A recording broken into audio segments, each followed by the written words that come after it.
the book of Colossians in chapter 3. I have really enjoyed doing this series of sermons on choices. From week to week, I have not known what choice I was going to speak about that following Sunday. I've just kind of let God help me and direct me and just kind of let that fall into place as He leads. But there has been a certain amount of influence from my own experience, my own life choices. I've made some bad ones and I've made some right ones, and the results that have come to me from them have taught me a lot of things, and so some of these, when we come to these particular choices, is something that I've thought a lot about in my own life. We've talked about choosing to forgive. We've talked about choosing to love, choosing to give. We talked about the choice of our words and how important they were. And last week we talked about the choice of humility. And today we're going to talk about a subject that's more practical. It has a more practical side to it than all of these other choices. But nonetheless, it's a choice that will profoundly affect our everyday lives. Almost every part of every day. It will define us to a great degree, and it's this: choosing to do our best. Choosing to put our best foot forward at the things we do in life, especially our walk with God.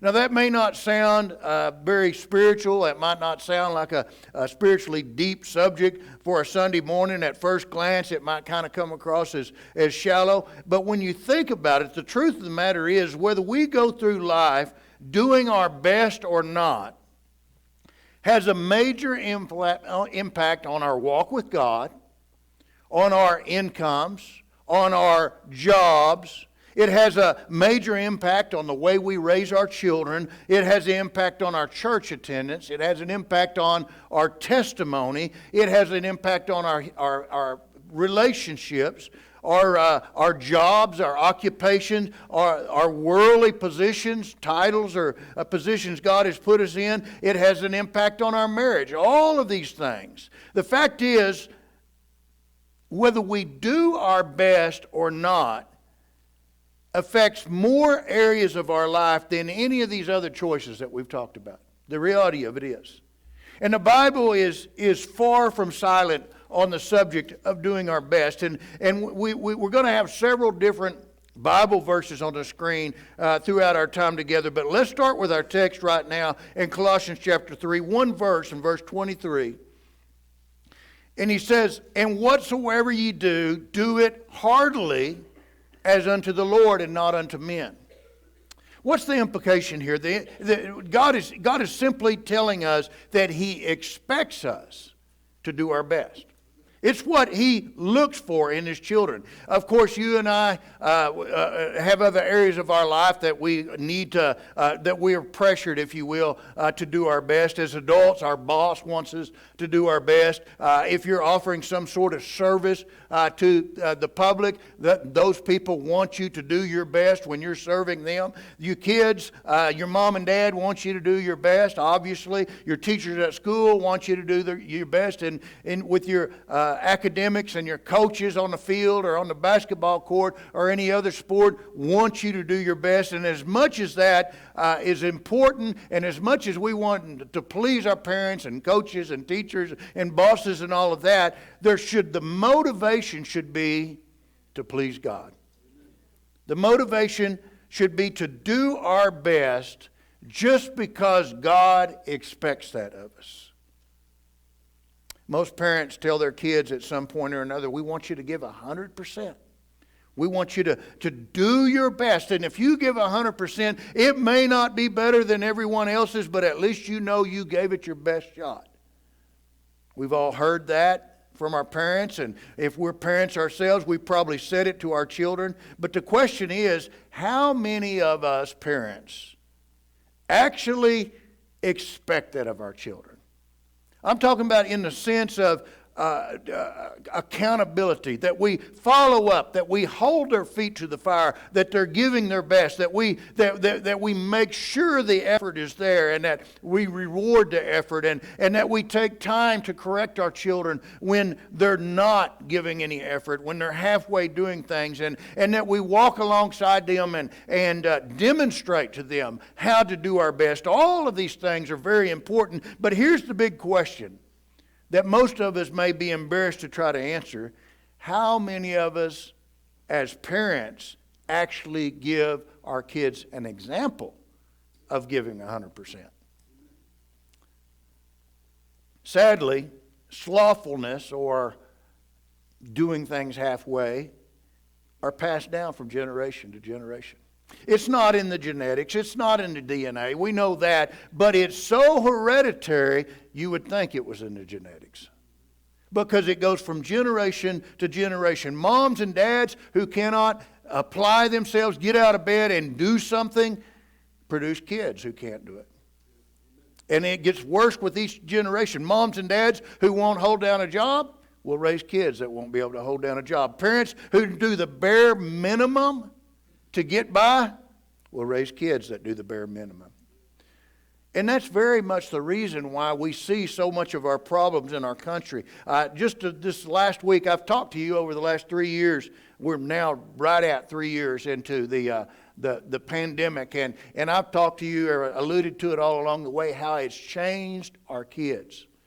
Now, we've recovered. We're down this morning. I'm not sure what's going on. Many people are out. But we've pretty much filled the auditorium back up with our adults, okay? We've not recovered with our kids. And we're facing and I've not been able to really put my finger on it along the way, but it's the COVID has just created a new mentality in kids. No offense to the kids. It's a lot of, it's in the home. They just don't think they have to go to school. They don't have to go to work. They don't have to go to church. And so finally this week I saw an article, a headline on my phone, and I began to read that article, and in schools all across the land, and some of you guys that work in school already know this, that all across the land, they're not able to get their attendance back. The absences are excessive. Kids are having so many absences that they're being held back, and they can't get it corrected. They can't get it corrected. And so, I don't know where that came from. That's not even in my notes. That's free. You're going to owe me for the rest of this. That one's free. Okay. But, let me find my place in my notes. And we're dealing with third, fourth, fifth generation people that don't put their best foot forward. And I used a harsher term in my notes, lazy people. Fourth, fifth, sixth generations of people who don't care enough to put any effort into things. People who are satisfied with whatever is handed to them and not interested in applying themselves. That should not be the case for a Christian, ever. Because we belong to God, and God expects of His children 100%.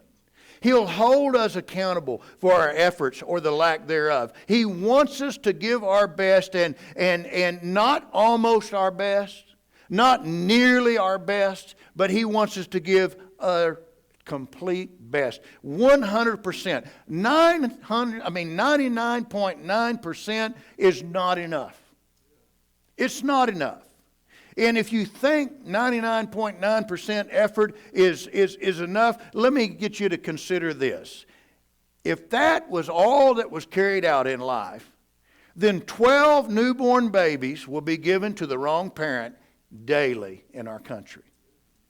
If 99.9% is enough, then 18,322 pieces of mail will be misplaced every hour.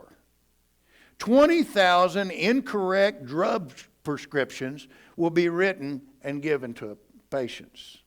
2.5 million books will be shipped with the wrong covers. 350 entries in Webster Dictionary will be misspelled.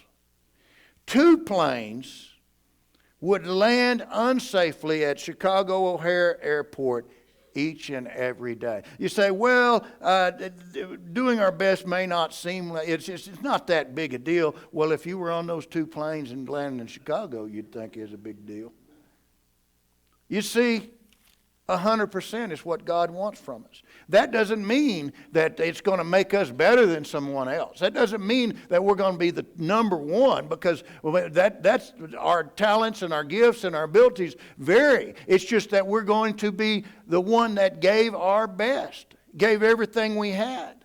So let's talk about particular areas of our life. Choosing to do our best is good in any area of life, in all areas of life. But we're going to zero in on a few specifics. One is choosing the best for our hearts. Proverbs chapter 4 and verse 23 says this: keep thy heart with all diligence, for out of it are the issues of life. We talk about this quite often. You've heard me say it time and time again. Most of what pours out of us finds its origins in our heart, right? What's down in the well comes up in the bucket. The heart in Scripture is not talking about the muscle that's in here pumping the blood. In the Scripture, the heart is speaking of, it's a reference to our inner being, where our emotions reside, where our desires and our passions and our wills live. It's a place that no one else can visit except God. The only one that knows the full contents of our hearts are ourselves and God.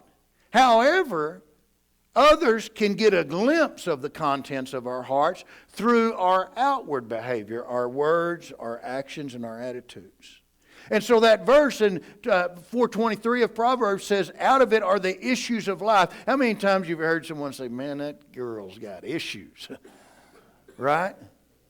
Well, the word issue here simply means the outgoings. We've all got issues. We've all got outgoings of our life.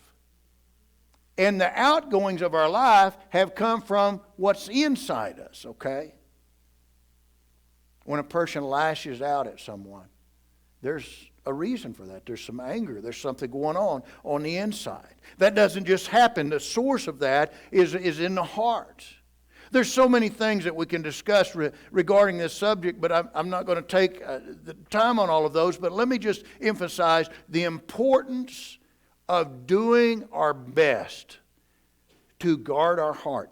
The word there is keep your hearts with all diligence. Give 100% effort to keep your heart. Now, that word keep in the Hebrew is a military term, and it's the ideal is protecting or guarding or watching over something.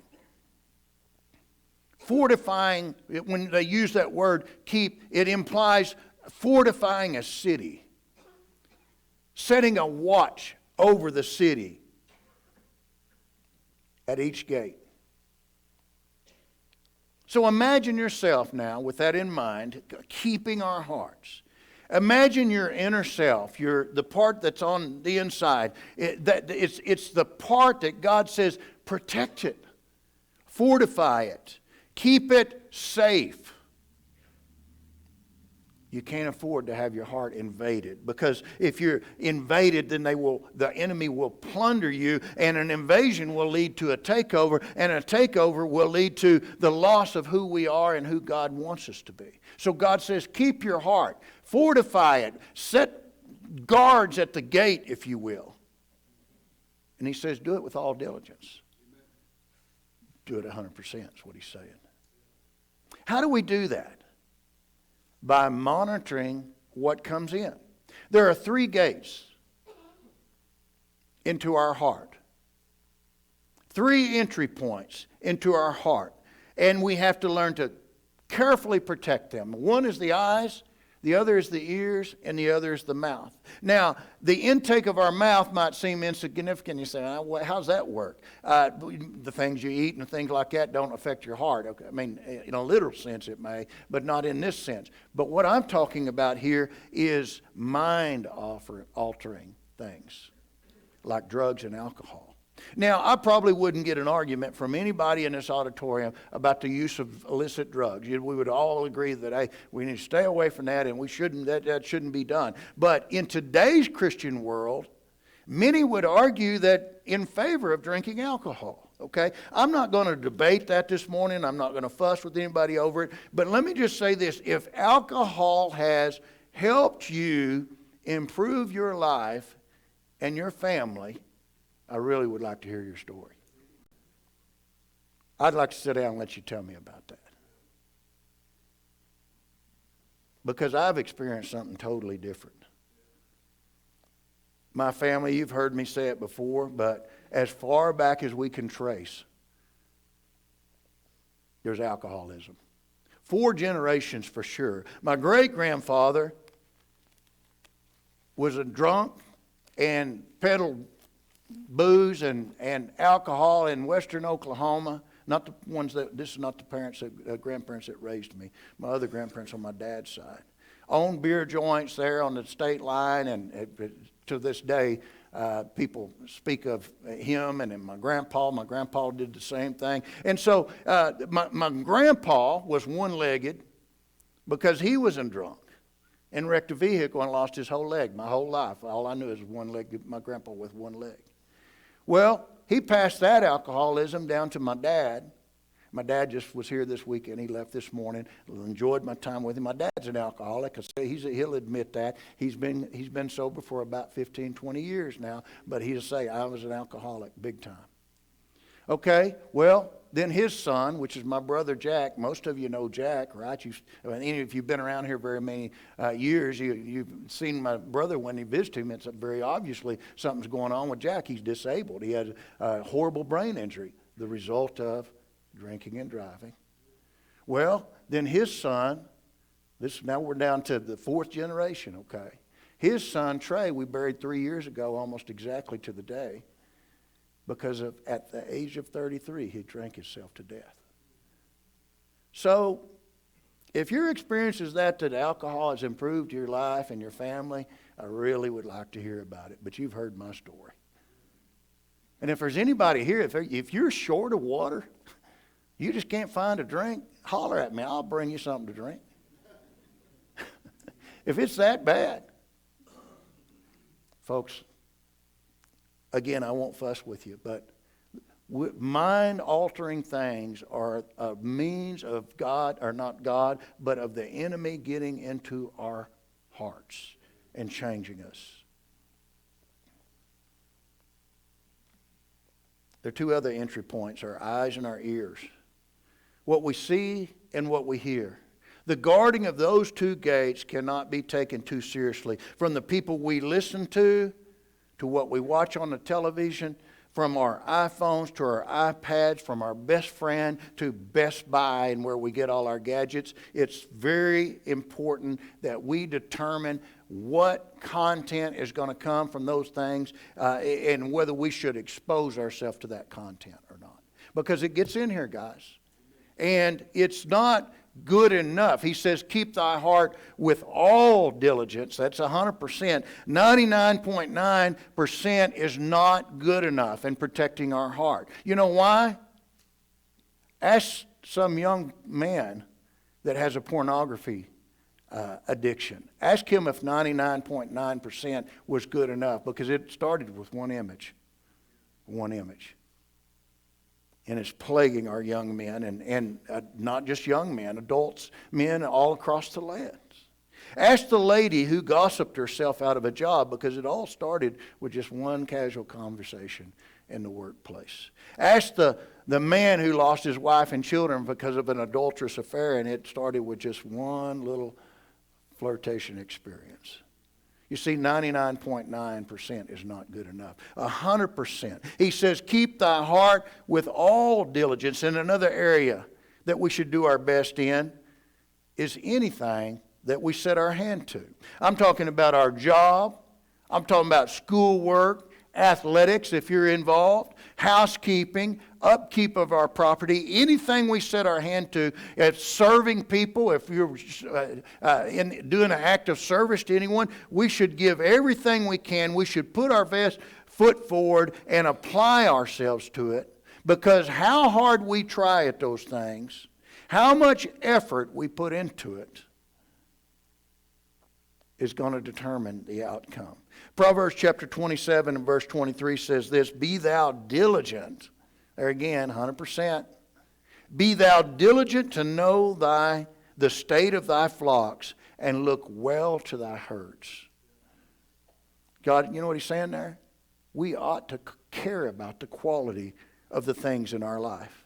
We should be concerned about it. He says the state of it, look well to it. He says, be concerned. You have a choice whether you make these things good or not. You have a choice whether you apply yourself and give your best in all of these areas. God says, make the right choice.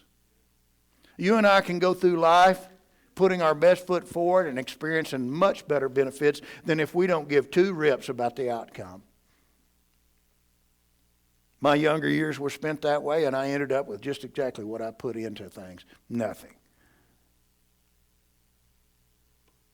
The outcome that we get from applying ourselves to the things we put our hands to, first of all, it affects our testimony. It's not about how much we have. It's not about impressing someone. It's not about where we work, where we live, what our title is. It's just the Bible. In fact, that verse that I gave you a few moments ago is, be diligent to know the state of thy flocks and look well to thy herds. God's not saying how big your herds are.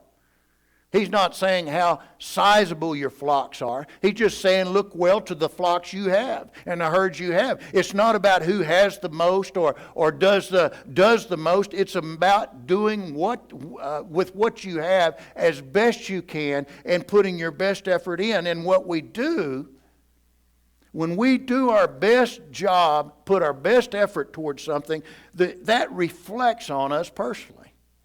And guess what? We're children of God. Don't you want to make your father proud? We know how kids can embarrass the parents, right? Let's don't embarrass God. It affects our testimony. Let me read this to you out of Proverbs chapter 24. I've loved this verse over the years. It says in verse 30, "I went to the field of the slothful," that's talking about the lazy fella, "and by the vineyard of the man that was void of understanding, and lo, it was all grown over with thorns, and nettles had covered the face thereof, and the stone wall thereof was broken down." You know what he said? I drove by this guy's place, and it was falling apart. And it told me something about that guy.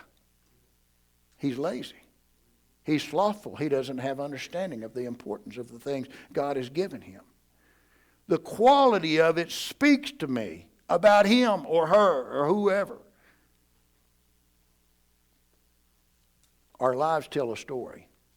I don't care where you work. I don't care if you're you're digging ditches, or if you're in the big office at the bank, or you're the president, CEO of a company. It makes no difference. How you do things reflects on your testimony, and it reflects on our Father. I did a funeral, and for the life of me, I cannot think of who it was, because I do so many funerals. But it was not all that long ago, and it was the funeral of a Hispanic lady, and she had many kids. And in this area, that could cover a lot of ground, right? Okay, she was Hispanic, and she had many adult kids, and she passed away. And all I remember is, because I sit down with the family, and I always glean as much as I can, but the kids, and these were real well-spoken kids that had made something of their life. They were good, well-respected type people. And I just remember them telling me that their mother, they talked about how impoverished they were growing up, but their mother always had them in clean clothes that were ironed every day. It made an impression on me, because I thought about that. You know, she didn't have a lot to offer them. She didn't have a lot that would make an impression upon the world, but what she did have was some water and some clothes and some little kids that were important to her. And so she kept them clean and ironed, and they went off into the world. And that is a testimony of what kind of person she was. And that's the kind of testimony you and I want to have. Choosing to give our best is also going to have tangible rewards. Proverbs chapter 10, verse 4 says this, "The hand of the diligent maketh rich." I don't know about you, but I kind of like to have $1 in my pocket every once in a while. It's an undeniable truth that how hard we work determines how far we get ahead. We may not be rich. We may not get as ahead as we want to be ahead. But how we take care of our business and what kind of effort we put into things, it's going to be in direct proportion to what we get out of it. Proverbs chapter 12 and verse 24 says, "The hand of the diligent shall bear rule." Who doesn't like to get a promotion? Who doesn't like to move up in life, maybe get a better job? Who doesn't want to be first string when you're playing a sport? We all do. And a lot of it has to do with how hard we work. Proverbs chapter 22 and verse 29, it says this, "See the man that's diligent in his business, he shall stand before kings." Have more influence. Good people like to be around good people. Also, and then I've got to bring this thing down for a landing, okay? If you and I do our best, it will give us satisfaction. Proverbs chapter 12 and verse 11 says this, "He that tilleth the land shall be satisfied with bread." Working hard and applying ourselves as best we can brings satisfaction to our lives in the sense that we have the things that we need and we know we applied ourselves and worked for them. And oftentimes, many of the things we want. We can't have everything we want in life, but a lot of times God affords us many things that we want because we have applied ourselves and given 100%. The kids are fed, there's a roof over our head, there are clean clothes, and there's a car that starts in the driveway. Those are all things we need, but God says sometimes I'll put a boat on the lake for you. Or I'll put some golf clubs in your trunk. Nothing wrong with that. God says, I'm just rewarding you. You've been a good kid. You've worked hard. You're trying hard. You're making your grades, so to speak. I just want to bless you. I got to move on. Proverbs chapter 13, verse 4. "The soul of the diligent shall be made fat." Fat lends to the ideal of being very full. You know what it's like after having a big meal? I indulged this weekend because my dad was here. Normally, I eat pretty good most of the time. We cooked hamburgers out, and I just made a fool of myself. And when you get full, and you go in there and you sit down in your chair and just rub your belly, you're not really fat, but you feel fat, you see, because you're full, right? God says that's the way it is. The soul of the diligent will feel full. You'll feel satisfied. I've been accused of being a workaholic. I take that as a compliment. But I don't know that I work any harder than anyone else. I just have a lot of stuff that needs to be done, and I'm not satisfied with things being undone. So I do. Okay? My wife, she's a workaholic. She falls off the wagon every day of the week. And that's just the way she's made. It's been passed down. My children are showing themselves to be that way. But I say all that to say this. That's not a bad thing. And I don't regret that. Because you know what? The process of diligence gives me satisfaction. I am satisfied when I've done my job. When I'm making hospital visits. And I've been to this hospital and saw a couple of people, and there's one over there in the other hospital, and I'm tired, and I think, I'd just like to go ahead and go home. Telling myself, no, get over to the other hospital and see that person too. And when I do, I feel so much more satisfied. Everybody has different things in your life. Your job's different than mine.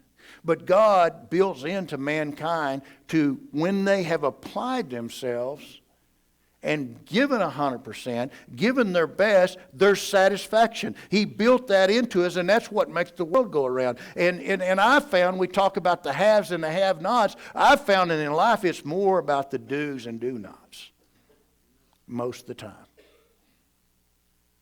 Our lives or a reflection of whether we do our best or not? I'll ask you just a couple of questions, and David, you guys can come.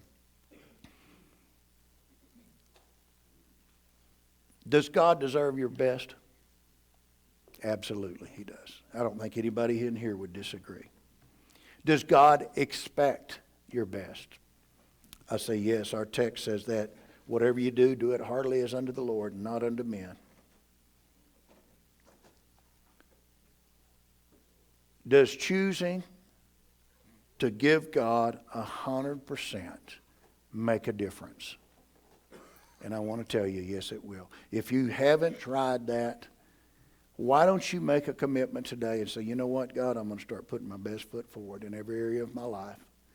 I'm going to try harder. 99.9% is not going to satisfy me. I'm looking for 100%. I want to do my best. I'm not trying to outdo anybody else.